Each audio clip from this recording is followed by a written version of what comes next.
Nous arrivons au 6e et dernier entretien de cette série, consistant à présenter une approche de la prière.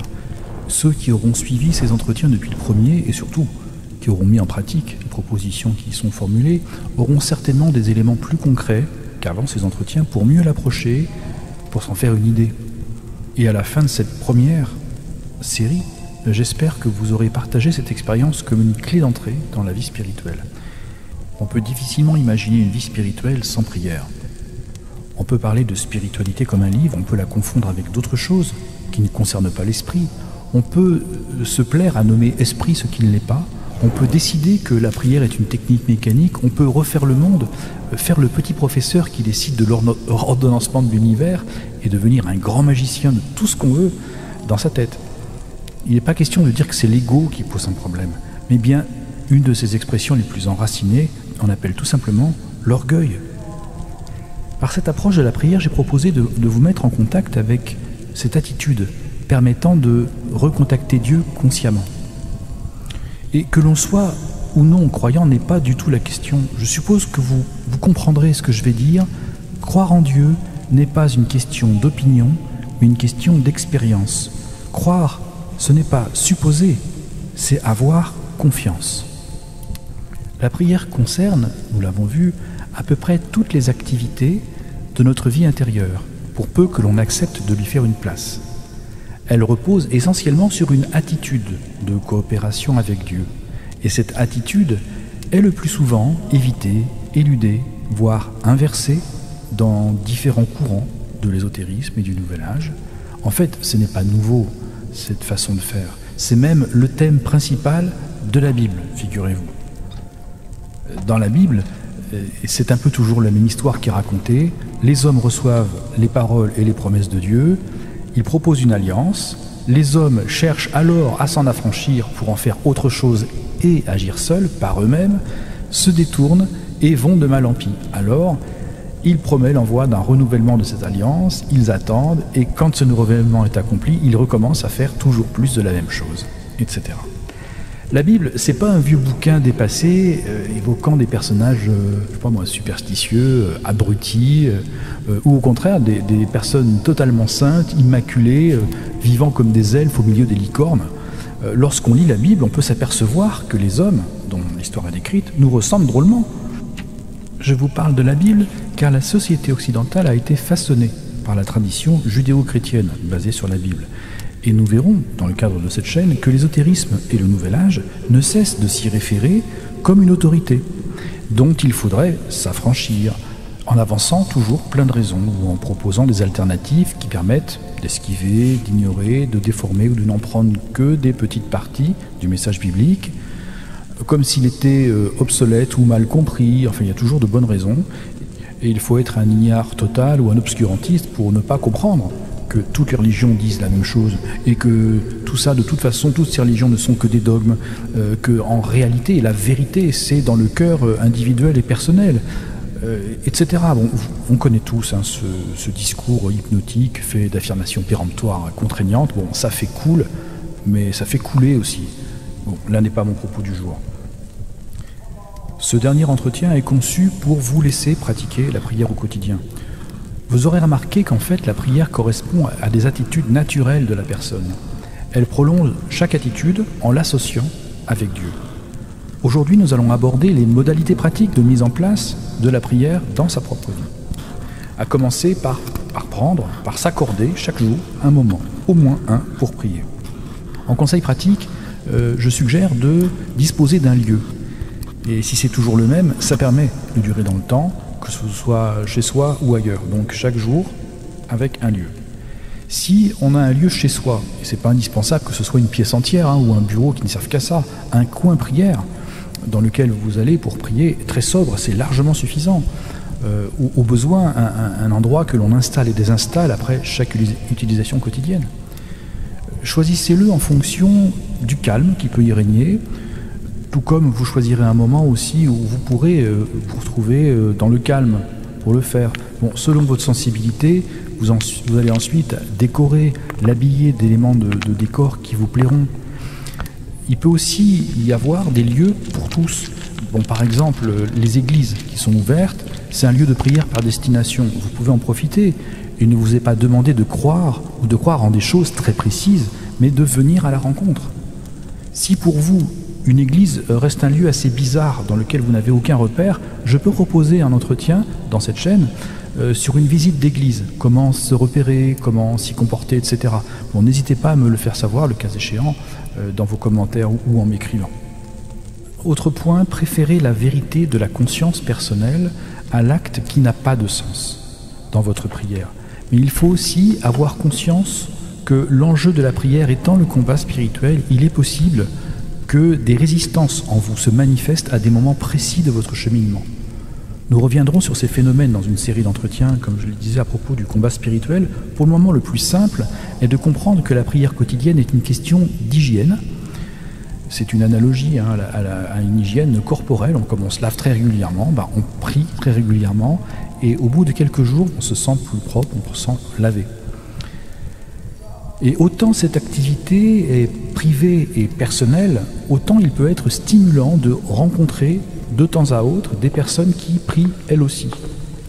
Que ce soit dans votre entourage, des amis, des membres de votre famille ou des interlocuteurs que vous aurez choisis, comme des moines, des religieux ou des groupes de prière qui existent un peu partout, vous pouvez ponctuellement ou de temps à autre rencontrer des personnes. Ça peut aider à recevoir des conseils, à renforcer sa pratique, à aborder des choses aussi dans des phases plus délicates que l'on associera au combat spirituel justement, recevoir des conseils et puis échanger des infos toutes simples et aussi se rapprocher d'autres personnes sans partir dans ce que j'appellerais un délire, c'est-à-dire un glissement dans la prière qui deviendrait quelque chose d'autre justement, sans s'en apercevoir, de manière insensible. On peut s'écarter de la pratique et donc rencontrer d'autres personnes de temps à autre permet de rester sur les rails.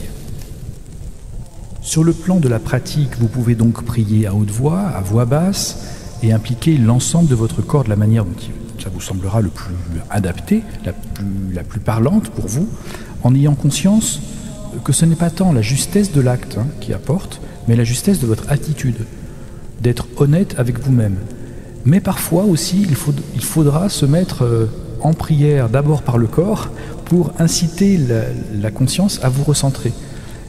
Ça sera peut-être plus simple parfois. Et c'est pourquoi il est intéressant de prendre des habitudes gestuelles qui pourraient prendre le relais de votre concentration et vous permettre aussi de rester sur les rails dont je viens de parler. Être honnête avec soi-même n'est pas une chose facile, contrairement à ce qu'il paraît. C'est même relativement un contre-pied par rapport à ce qui est présenté dans la société dans laquelle nous baignons. La société semble dire que la liberté, par exemple, ce serait de faire ce que tu veux, quand tu veux, comme tu veux, alors que la liberté spirituelle inciterait plutôt à vouloir ce que tu fais. Vous comprenez la différence? C'est un renversement en réalité, mais qui nous place en situation de responsable.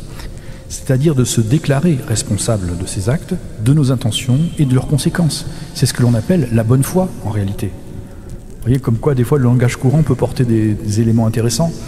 La liberté et la fidélité sont liées, en fait, entre elles. La fidélité, fides, c'est ce qui donne la foi, c'est avoir confiance. J'en reviens toujours à ce conseil de vivre sa vie sereinement. Thérèse de l'Enfant Jésus disait qu'il faut toujours prier comme si l'action était inutile et agir comme si la prière était insuffisante.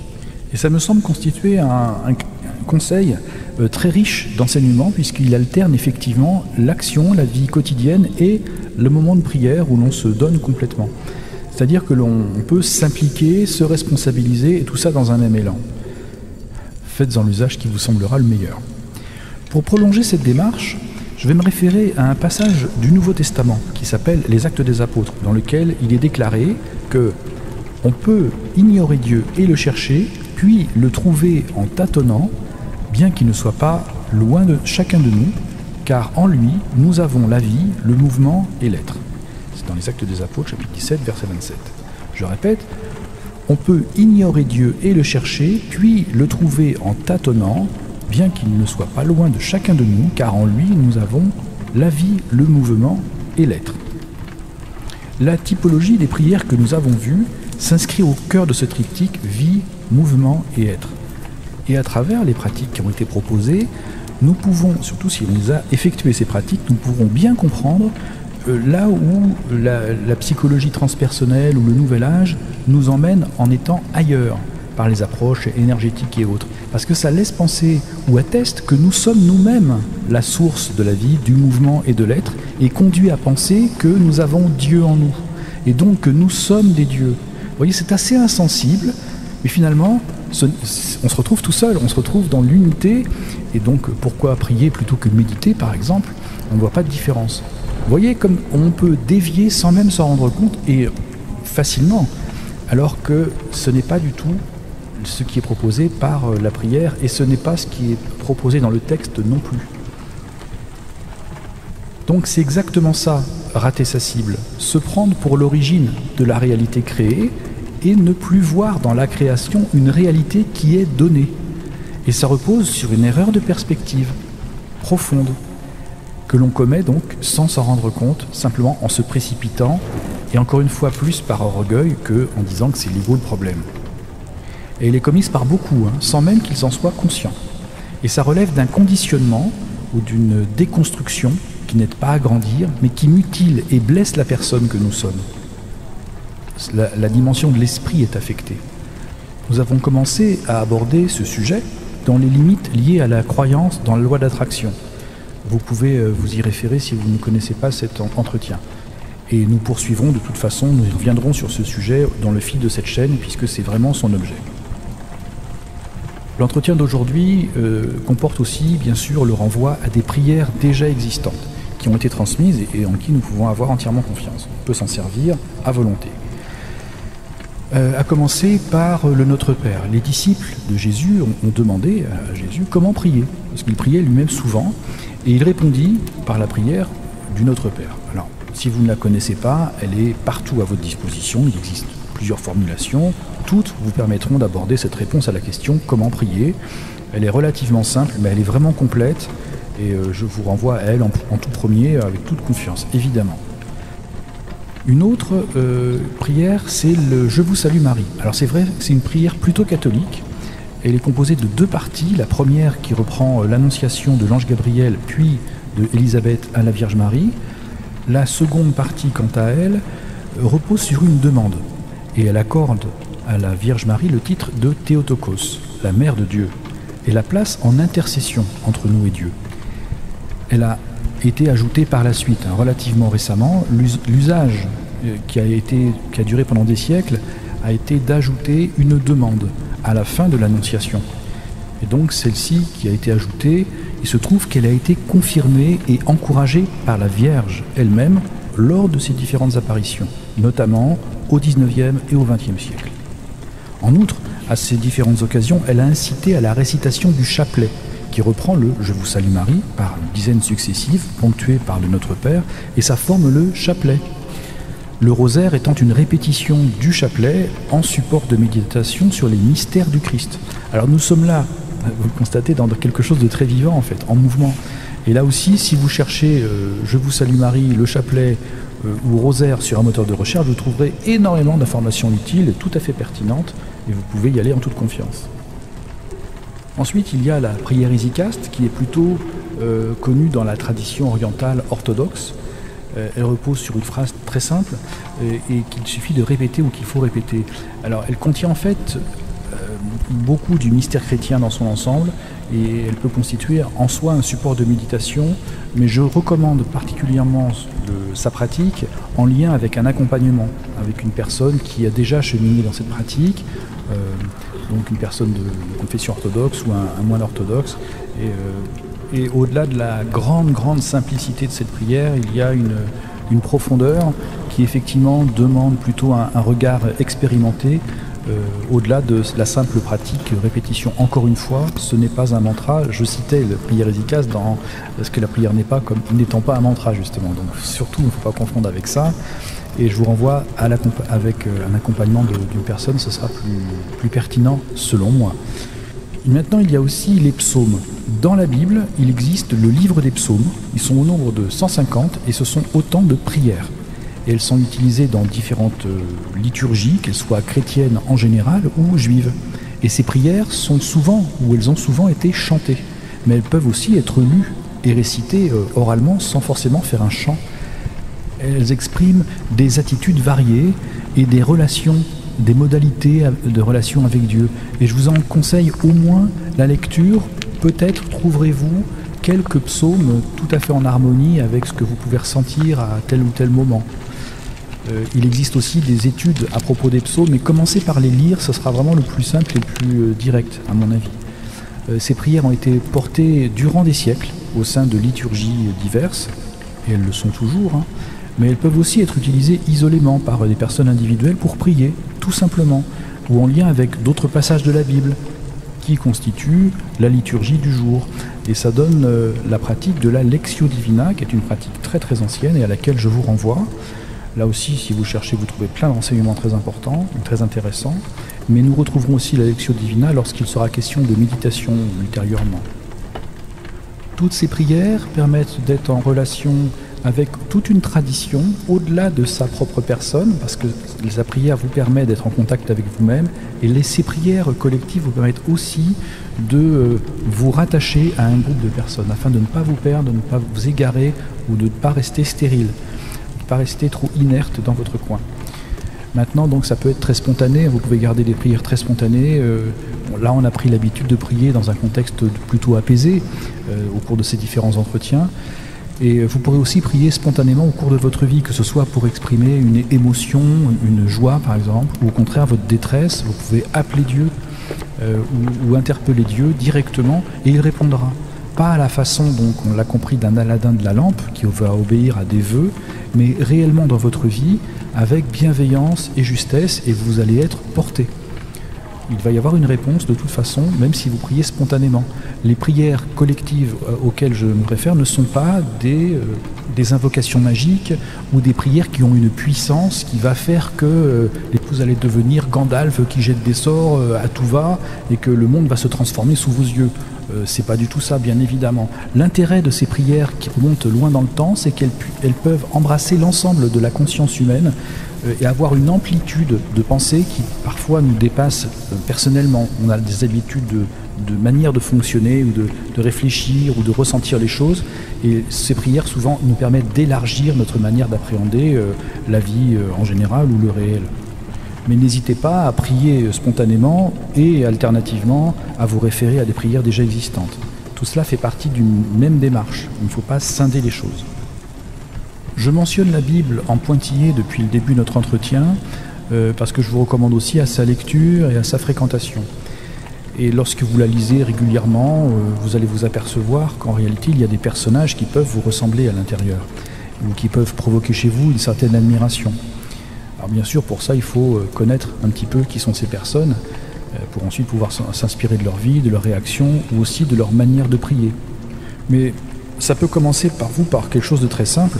Par exemple, quand vous entendez certaines expressions utilisées en français, il y a des phrases courantes qui utilisent des mots ou des noms cités dans la Bible de certains personnages. Allez à ce moment-là consulter pour savoir mais de qui on parle, qu'est-ce qui est raconté, qu'est-ce qui lui arrive à celui-là, etc. Si vous êtes vous-même de culture occidentale, ça fait partie de vos racines. Donc vous allez reconnaître des choses ou souvent en découvrir, et ce sera une bonne chose de toute façon sur le plan ne serait-ce que la culture générale. Je vais maintenant conclure avec quelques mots par rapport à la prière. Par les intentions, la bienveillance, la compassion, la gratuité, la fécondité, par les actions de bénir, la prière exprime des besoins profonds qui caractérisent notre humanité. Notre humanité personnelle en tant que personne, mais aussi en tant qu'humain faisant partie d'un groupe d'humains qui s'est transmis quelque chose de l'ordre de la prière et de l'ordre du message de la découverte de Dieu. La prière exprime les besoins de l'âme particulière, mais aussi l'âme qui est propre, qui est commune à tous les êtres humains. Elle est à l'esprit ce que la nourriture est au corps, et les enjeux de la prière sont très importants parce qu'ils arrivent à nous singulariser, à nous identifier comme étant des humains, particulièrement dans une période où on mélange les animaux et les humains. On n'arrive plus à faire le distinguo entre les deux. Il est important de se souvenir que l'anthropologie, c'est pas juste de la zoologie, c'est différent. Et il est nécessaire de faire preuve de vigilance afin de ne pas mourir de faim, de ne pas mourir d'inanité, en plus que de se nourrir que d'erreurs et d'approximations, nous réduisant à l'état de simples animaux. ou animaux sociaux. La prière cherche souvent à être évacuée, à être diminuée, à être esquivée. Et cette pratique peut être aussi facilement frelatée, comme on l'a vu tout à l'heure. Elle peut être trahie. Et nous avons donc à établir des relations de confiance avec certains canaux de transmission que sont les différentes religions autour de la Bible, par exemple. Ça me semble vraiment des points de repère intéressants à fréquenter. Je ne veux pas dire en faire partie nécessairement si vous êtes en dehors, mais avoir des contacts avec des personnes qui pratiquent telle ou telle religion, ça peut vraiment apporter des éléments, encore une fois, sur le plan culturel, pour apporter des points de repère et ne pas tomber dans les pièges et être mieux armé lorsque d'autres, des gourous X ou Y, viennent vous raconter à peu près tout et n'importe quoi en disant que de toute façon les religions n'ont rien compris, alors qu'en fait quand vous fréquentez des personnes appartenant à des religions différentes, vous allez vite vous constater que les personnes pensent de manière différente et sentent de manière différente. En revanche, elles sont sourcées à quelque chose qui a été effectivement transmis de manière comprise et digérée, et non pas dans un affolement permanent d'une redécouverte de la roue. Quoi qu'il en soit, la pratique de la prière est vraiment importante dans la mesure où nous avons souligné que cette marche sur le chemin spirituel, ne pas prier, c'est renoncer à ce que la prière apporte et ne pas donc jouer son rôle dans ce combat spirituel. Et ne pas prier, c'est ni plus ni moins qu'abandonner son propre camp et abandonner le combat. Nous aborderons bientôt la notion de combat spirituel dans ses conséquences concrètes à travers le sujet de l'hypersensibilité. Mais là, c'est bon, on a fini par rapport à la prière, on a fait un certain tour. Merci du fond du cœur de m'avoir écouté jusqu'au bout. Abonnez-vous, parlez de cette chaîne si ça vous semble nécessaire à d'autres personnes. Si vous pensez à vous abonner et que d'autres personnes s'abonnent, ce sera encourageant. Et on se dit à bientôt.